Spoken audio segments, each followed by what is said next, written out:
সেদিন ছিল ঝিরিঝিরি বৃষ্টির রাত। গ্রামের পথঘাট ছিল একেবারে শুনশান। একটা লোকও নেই আশপাশে। আমি বাইক নিয়ে ফিরছিলাম এক বন্ধুর বাড়ি থেকে। তারপর এমন রাতে একা বাইকে? হঠাৎ মাঝপথে বাইকের চাকা ফেসে গেল। চারদিকে ঘুটঘুটে অন্ধকার। কি করব বুঝতে পারছিলাম না। তখনই চোখে পড়ল একটা ভাঙা পুরনো বাড়ি। ভাঙা বাড়ি? রাতে? সাহস তো কম না তোমার।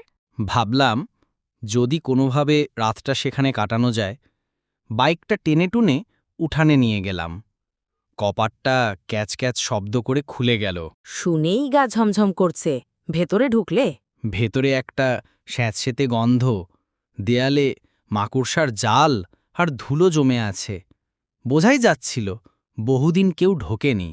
হঠাৎ একটা ঠান্ডা হাওয়া গায়ে লাগল, কিন্তু কোনো জানালা খোলা ছিল না। অসাধারণ। তারপর? মোবাইলের ফ্ল্যাশ জ্বালিয়ে এগোলাম। একটা পুরনো হলঘর, মাঝখানে একটা ভাঙা টেবিল। হঠাৎ পায়ের নিচে কি যেন পড়ল। ভয়ে চমকে উঠলাম।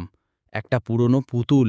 পুতুল? রাতে? ওটা তো সিনেমায় ভূতের ইঙ্গিত হয়। ঠিক তাই। পুতুলটা হাতে নিয়েই পিছনে চাপা হাসির শব্দ শুনলাম।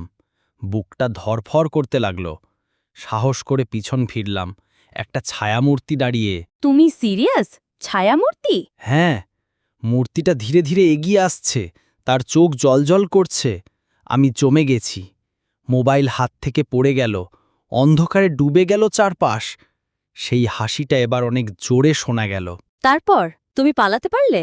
জ্ঞান ফিরল সকালে। দেখি বাইকের পাশে উঠানে শুয়ে আছি। বাইকের চাকা ঠিক করা। কিভাবে হলো জানি না, কিন্তু আজও সেই রাতটা ভুলতে পারি না। আর কখনো গেছো ওদিকে? হ্যাঁ, গেলে এখনো গা ছমছম করে। সেই ভাঙা বাড়িটার দিকে তাকালেই মনে হয় কেউ আমার দিকে তাকিয়ে আছে। কে ছিল সেই রাতের অতিথি আজও জানি না।